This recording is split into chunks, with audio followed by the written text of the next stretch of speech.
Hi everyone, welcome to our channel. ఈరోజు మనం మౌర్య సామ్రాజ్యానికి సంబంధించి పార్ట్ 2 చూద్దామండి. ఫస్ట్ క్వశ్చన్, అశోకుని శాసనాలకు సంబంధించి ఈ క్రింది ప్రకటనలలో ఏది సరైనది? మైనర్ శిలాశాసనం 1 ప్రకారం అశోకుడు 2.5 ఏళ్లకు పైగా ఉపాసకుడిగా ఉన్నాడు. మైనర్ శిలాశాసనం 1లో అశోకుడు తనను తాను శాక్య లేదా బుద్ధ శాక్య అని పిలుచుకున్నాడు.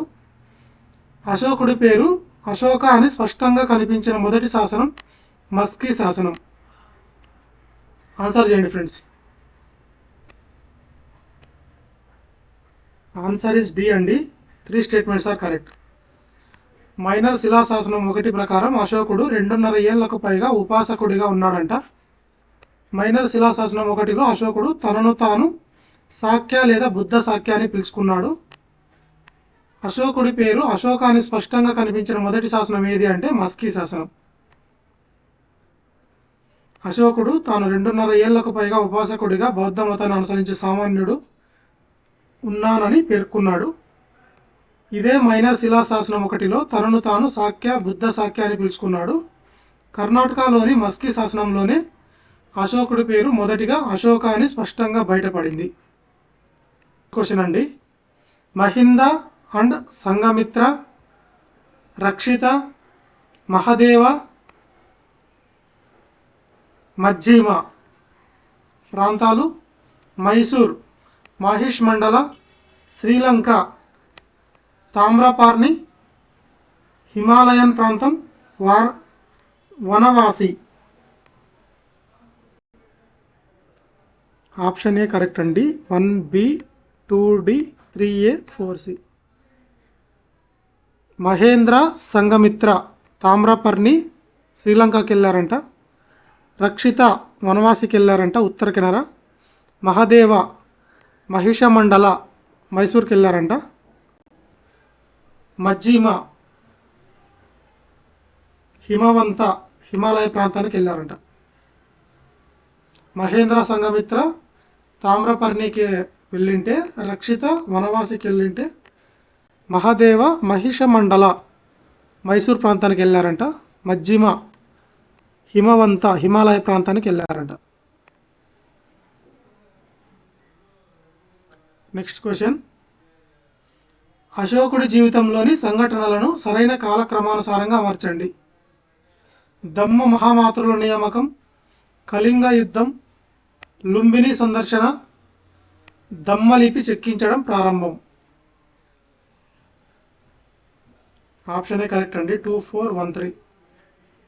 ఫస్ట్ కళింగ యుద్ధం, తర్వాత దమ్మలిపి చెక్కించడం ప్రారంభించడం, తర్వాత దమ్మ మహామాతృల నియామకం, తర్వాత లుంబిని సందర్శన. కళింగ యుద్ధం పట్టాభిషేకం జరిగిన 8వ ఏట జరిగింది. దమ్మలిపి పట్టాభిషేకం జరిగిన 12 ఏళ్ల తర్వాత ప్రారంభమైంది. దమ్మ మహామాతృలు పట్టాభిషేకం జరిగిన 13 ఏళ్ల తర్వాత నియమించబడ్డారు. లుంబిని సందర్శన పట్టాభిషేకం జరిగిన 20వ ఏట జరిగింది. కళింగ యుద్ధం ఎప్పుడు జరిగిందండి? అశోకుడు పట్టాభిషేకం జరిగిన తర్వాత 8వ ఏట జరిగిందంట. దమ్మలిపి అనేది పట్టాభిషేకం జరిగిన 12 ఏళ్ల తర్వాత ప్రారంభమైందంట. దమ్మ మహామాతృలు 13 ఏళ్ల తర్వాత పట్టాభిషేకం దమ్మ మహామాతృలు పట్టాభిషేకం జరిగిన 13 ఏళ్ల తర్వాత నియమించబడ్డారంట. లుంబిని సందర్శన పట్టాభిషేకం జరిగిన 20వ ఏట జరిగిందంట. నెక్స్ట్ క్వశ్చన్, అశోకుడి దమ్మం ఒక నైతిక ప్రవర్తన నియమావళి, కొత్త మతం కాదు. ఇది నిర్వాణం లేదా బౌద్ధ సిద్ధాంతాల కంటే సామాజిక బాధ్యతలు, నైతిక ప్రవర్తనపై దృష్టి పెట్టింది. బోత్ స్టేట్మెంట్స్ ఆర్ కరెక్ట్ అండి. అశోకుడి దమ్మ సామ్రాజ్యాన్ని ఏకం చేసే ఒక నైతిక ప్రయోగం. ఇందులో అష్టాంగ మార్గం లేదా నిర్వాణం వంటి కఠిన సిద్ధాంతాలు లేవు. అందుకే ఇది విశ్వసనీయమైన నైతిక నియమావళిగా పరిగణించబడింది.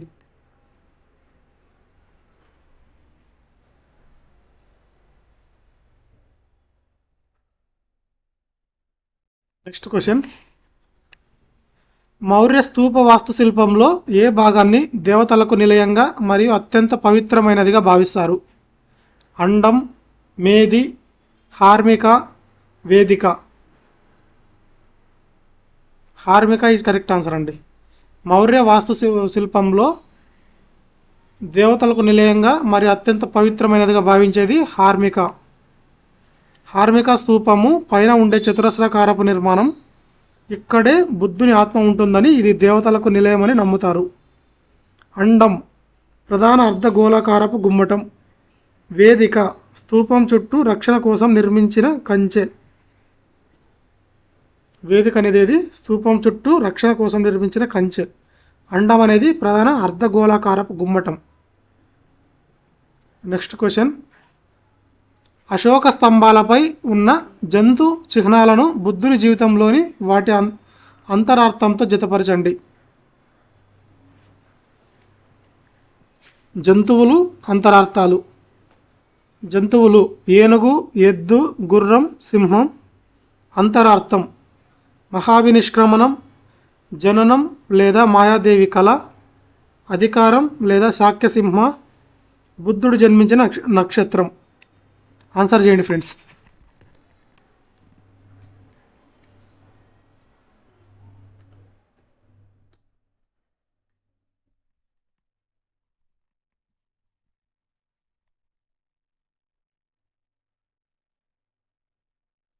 ఆప్షన్ ఏ కరెక్ట్ అండి. ఏనుగు జననం లేదా మాయాదేవి యొక్క కళ, ఏనుగు యొక్క అంతరార్థం. ఎద్దు అంటే బుద్ధుడు జన్మించిన నక్షత్రం. గుర్రం అంటే మహావినిష్క్రమణం. సింహం అంటే అధికారం లేదా శాక్యసింహ.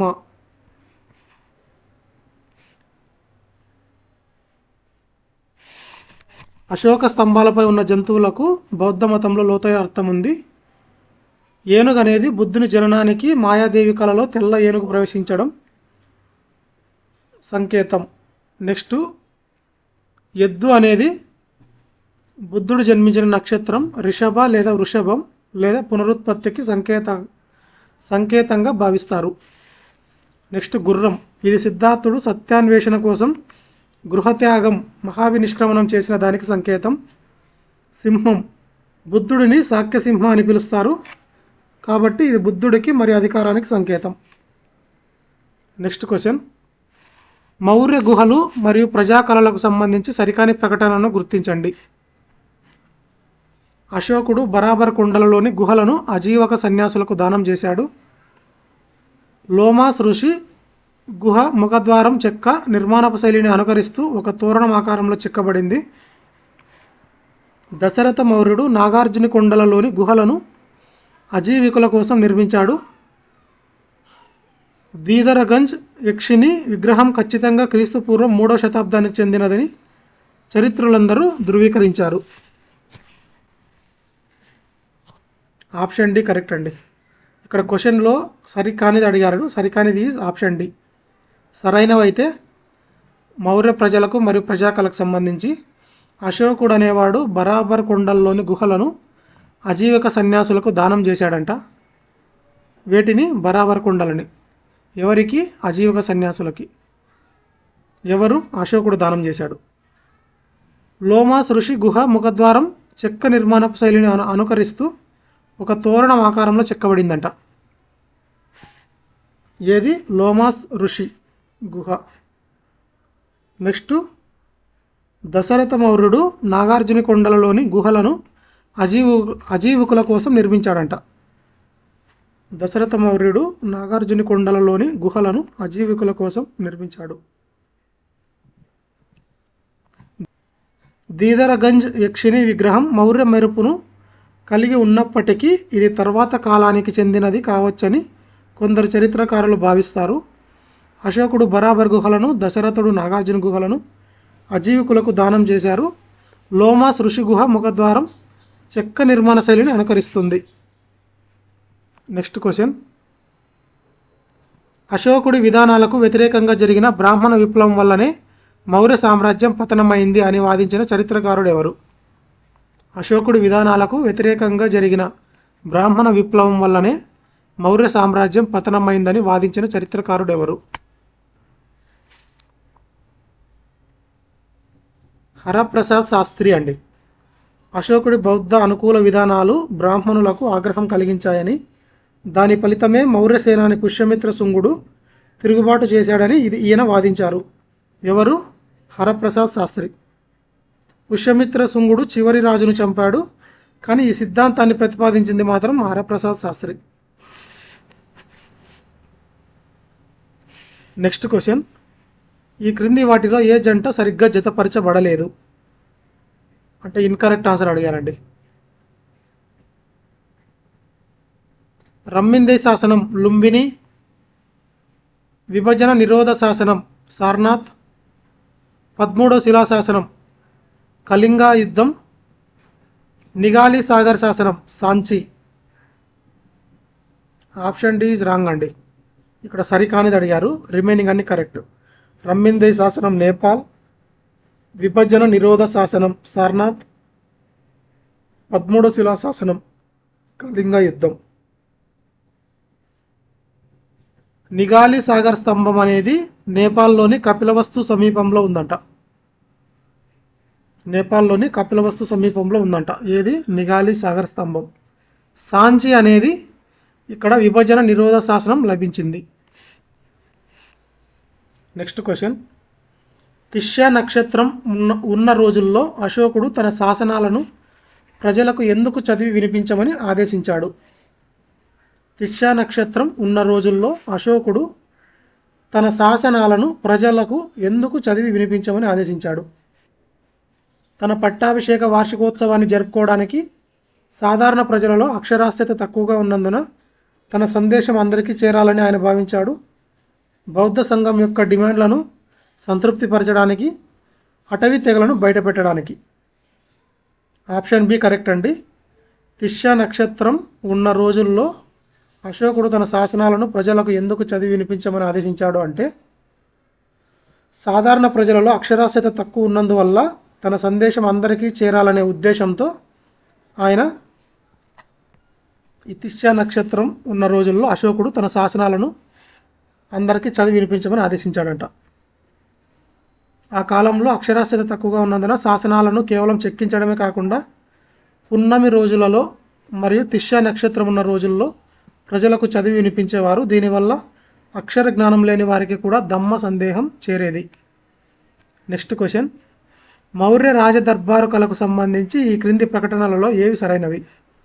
మౌర్య స్తంభాలను ఉత్తరప్రదేశ్లోని చునార్ ఇసుకరాతితో నిర్మించారు. ఈ స్తంభాలు ఏకశిలా నిర్మాణాలు, అంటే ఒకే భారీ రాతి నుండి ఇవి చెక్కబడ్డాయి. కుంభ్రహార్లోని 80 స్తంభాల హాలు పర్షియాలోని పెర్సెపోలిస్ హాలును పోలి ఉందని స్పూనర్ అభిప్రాయపడ్డారు. ఆప్షన్ డి కరెక్ట్ అండి. 1, 2, 3 స్టేట్మెంట్స్ ఆర్ కరెక్ట్. మౌర్య స్తంభాలను ఉత్తరప్రదేశ్లోని చునార్ ఇసుకరాతితో నిర్మించారంట. ఈ స్తంభాలు ఏకశిలా నిర్మాణాలు, అంటే ఒకే భారీ రాతి నుండి ఇవి చెక్కబడ్డాయంట. కుంభ్రహార్లోని 80 స్తంభాల హాలు పర్షియాలోని పెర్సెపోలిస్ హాలును పోలి ఉందని స్పూనర్ అనే వ్యక్తి అభిప్రాయపడ్డాడంట. మౌర్య కళలో రాజు దర్బారు కళ చాలా ఉన్నతమైనది. చునార్ ఇసుకరాతిని ఉపయోగించి అద్దం లాంటి మెరుపు వచ్చేలా ఈ స్తంభాలను ఏకశిలా నిర్మాణంగా మలచడం వీరి ప్రత్యేకత. ఏ ఇసుకరాతినండి? చునార్ ఇసుకరాతిని. నెక్స్ట్ క్వశ్చన్, బుద్ధుని ఆస్తి కళపై స్తూపాలు నిర్మించిన వారిని ఆయా ప్రాంతాలతో జతపరచండి. రాజులు: అజాతశత్రువు, శాక్యులు, లిచ్చవీలు, కోలీయులు. ప్రాంతాలు: కపిలవస్తు, రాజగృహం, రామగ్రామం, వైశాలి. ఆప్షన్ ఏ కరెక్ట్ అండి. అజాతశత్రువు రాజగృహం, శాక్యులు కపిలవస్తు, లిచ్చవీలు వైశాలి, కోలీయులు రామగ్రామం. బుద్ధుని మరణం తర్వాత అస్థికలను 8 భాగాలుగా విభజించారంట. వాటిలో అజాతశత్రువు రాజగృహంలో, శాక్యులు కపిలవస్తులో, లిచ్చవీలు వైశాలిలో, మరియు కోలీయులు రామగ్రామంలో స్తూపాలు నిర్మించారంట. నెక్స్ట్ క్వశ్చన్, మౌర్య సామ్రాజ్యాన్ని ఏకం చేయడానికి అశోకుడు దమ్మాన్ని ఒక ఐడియాలజికల్ టూల్గా భావించారని పేర్కొన్న చరిత్రకారుడు ఎవరు? మౌర్య సామ్రాజ్యాన్ని ఏకం చేయడానికి అశోకుడు దమ్మాన్ని ఒక ఐడియాలజికల్ టూల్గా ఉపయోగించారని పేర్కొన్న చరిత్రకారుడు ఎవరు? Romila Thapar. Romila Thapar is correct answer అండి. ప్రముఖ చరిత్రకారిణి రొమిల్లా తాపర్ అశోకుని దమ్మాన్ని సామ్రాజ్య ఏకీకరణకు ఉపయోగించిన ఒక రాజకీయ నైతిక సాధనంగా విశ్లేషించారు. నెక్స్ట్ క్వశ్చన్, భారతదేశంలోనే మొదటి రాక్ కట్ శిల్పంగా బండరాతిని తొలిచి చేసిన శిల్పం దేనిని పరిగణిస్తారు? భారతదేశంలోనే మొదటి రాక్ కట్ శిల్పంగా దేనిని పరిగణిస్తారు? రాక్ కట్ శిల్పం అంటే బండరాతిని తొలగించిన శిల్పం. సారనాథ్ సింహ రాజధాని, ధౌలి ఏనుగు, బరాబర్ గుహలు, దీదరగంజ్ యక్షని. ఆప్షన్ బి కరెక్ట్ అండి. రాక్ కట్ శిల్పంగా దేనిని పరిగణిస్తారు అంటే బరాబర్ గుహలు, ధౌలి ఏనుగు అండి. ధౌలి ఏనుగు ఈజ్ కరెక్ట్ ఆన్సర్. బండరాతిని తొలిచి చేసిన శిల్పం దీన్నే రాక్ కట్ శిల్పం అంటారు. రాక్ కట్ శిల్పంగా పరిగణించేదాన్ని ధౌలి ఏనుగు అంటారండి. ఒడిశాలోని ధౌలి కొండల వద్ద ఉన్న ఏనుగు శిల్పం భారతదేశంలోనే మొదటి రాక్ కట్ శిల్పంగా పరిగణించబడుతుంది. ఇది ఒక పెద్ద రాయి నుండి ఏనుగు బయటకు వస్తున్నట్లుగా అత్యంత సహజంగా చెక్కబడింది. నెక్స్ట్ క్వశ్చన్, శాసనాలు మరియు వాటి ప్రాముఖ్యతకు సంబంధించి క్రింది వాటిలో ఏది సరైన జత? రమ్మిందే శాసనం dedicated to Kanakamuni Buddha, Nigali Sagar pillar confirms Buddha's birth place, pillar edict 5 strict restrictions on killing certain animals, rock edict 9 description of medical facilities for animals. Option C is correct అండి. Pillar edict 5 strict restrictions on killing certain animals. 5వ స్తంభ శాసనం కొన్ని రకాల జంతువులను చంపకూడదని కఠినమైన ఆంక్షలు విధించిందంట. రమ్మిందే శాసనం బుద్ధుడి జన్మస్థలాన్ని ధృవీకరిస్తుందంట. నిగాలి సాగర్ శాసనం కనకముని బుద్ధుడికి అంకితం చేయబడింది. నెక్స్ట్ క్వశ్చన్, స్తూపంలోని భాగాలను కింది నుండి పైకి అమర్చండి. ఎస్టి, మేది, అండం, హార్మిక. ఆప్షన్ ఏ కరెక్ట్ అండి. మేది, అండం, హార్మిక, ఎస్టి. స్తూపం యొక్క నిర్మాణం కింద నుండి పైకి ఈ విధంగా ఉంటుంది. మేది పునాది వేదిక, అండం అర్ధగోళం, హార్మిక చతురస్రాకారపు నిర్మాణం, ఎస్టి నిలువు కడ్డి. నెక్స్ట్ క్వశ్చన్, మౌర్య సామ్రాజ్య పతనానికి గల కారణాలలో క్రింది వాటిలో ఏది పేర్కొనబడలేదు? రాంగ్ ఆన్సర్ అడిగారండి ఇక్కడ. అశోకుడి తర్వాత వచ్చిన బలహీన వారసులు, అత్యంత కేంద్రీకృత పరిపాలనా వ్యవస్థ, భౌగోళికంగా చాలా పెద్దది కావడం వల్ల అదుపులో ఉంచడం కష్టమవ్వడం, అశోకుడు మౌర్య సైన్యాన్ని పూర్తిగా రద్దు చేశాడు. This is the wrong statement అండి. ఆప్షన్ డి, అశోకుడు మౌర్య సైన్యాన్ని పూర్తిగా రద్దు చేశాడు. కరెక్ట్ స్టేట్మెంట్స్ వచ్చేటప్పటికి మౌర్య సామ్రాజ్య పతనానికి గల కారణాలు అశోకుడు తర్వాత వచ్చిన బలహీన వారసులు, అత్యంత కేంద్రీకృత పరిపాలనా వ్యవస్థ, భౌగోళికంగా చాలా పెద్దది కావడం వల్ల అదుపులో ఉంచడం కష్టమవడం. అశోకుడు సైన్యాన్ని రద్దు చేయలేదు. బలహీన వారసులు, అత్యంత కేంద్రీకృత వ్యవస్థ మరియు భౌగోళిక వైవిధ్యం సామ్రాజ్య పతనానికి ప్రధాన కారణాలుగా చెప్పబడ్డాయి. నెక్స్ట్ క్వశ్చన్, బరాబర్ గుహల లోపలి భాగాలు అధిక మెరుపు మరియు ప్రతిధ్వని ప్రభావానికి ప్రసిద్ధి. సన్యాసులు మంత్రోచ్చారణ చేసుకోవడానికి అనువుగా వీటిని ప్రతిధ్వని గదులుగా డిజైన్ చేశారు. ఆప్షన్ ఏ కరెక్ట్ అండి. Both statements are correct. Barabar గుహలు లోపలి భాగాలు అధిక మెరుపు మరియు ప్రతిధ్వని ప్రభావానికి ప్రసిద్ధి. సన్యాసులు మంత్రోచ్చారణ చేసుకోవడానికి అనువుగా వీటిని ప్రతిధ్వని గదులుగా డిజైన్ చేశారు. బరాబర్ గుహలలో చిన్న శబ్దం చేసిన అనేక సార్లు ప్రతిధ్వనించేలా వాటిని నిర్మించారు. అలాగే గోడలు అద్దంలాగా మెరుస్తూ ఉంటాయి. నెక్స్ట్ క్వశ్చన్, గ్రీకు శాసనాల్లో అశోకుడు ధమ్మంను సూచించడానికి ఏ పదాన్ని ఉపయోగించాడు?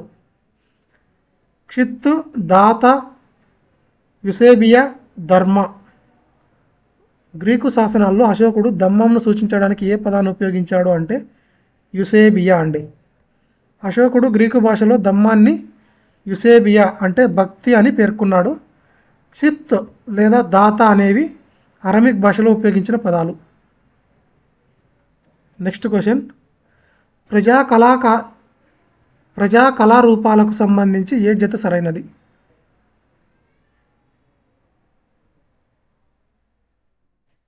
పార్కం Yaksha found near Mathura identified as మణిభద్ర.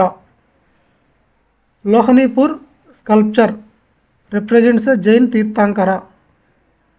Ring stones found in cities like Patna and Takshashila used in rituals. Option D 3 statements are correct అండి. పార్కం యక్షుడు మధురా వద్ద లభించింది. లోహ్నీపూర్ శిల్పం జైన మత ఉనికిని సూచిస్తుంది. రింగ్ స్టోన్స్ మతపరమైన ఆచారాల్లో వాడి ఉండవచ్చునని భావిస్తారు. 20 క్వశ్చన్స్ కంప్లీటెడ్ ఫ్రెండ్స్. ఇంకా ఎవరైనా మన ఛానల్ని సబ్స్క్రైబ్ చేసుకోకపోతే సబ్స్క్రైబ్ చేసుకోండి. ఈ వీడియో కనుక మీకు నచ్చినట్లయితే లైక్ చేయండి, షేర్ చేయండి. నెక్స్ట్ వీడియోలో మౌర్య సామ్రాజ్యానికి సంబంధించి ఇంకొక పార్ట్ చేద్దామండి. ఇంకా కొన్ని క్వశ్చన్స్ కవర్ కాలేదు, ఆ క్వశ్చన్స్ అన్ని కవర్ చేద్దామండి. Thank you friends, bye.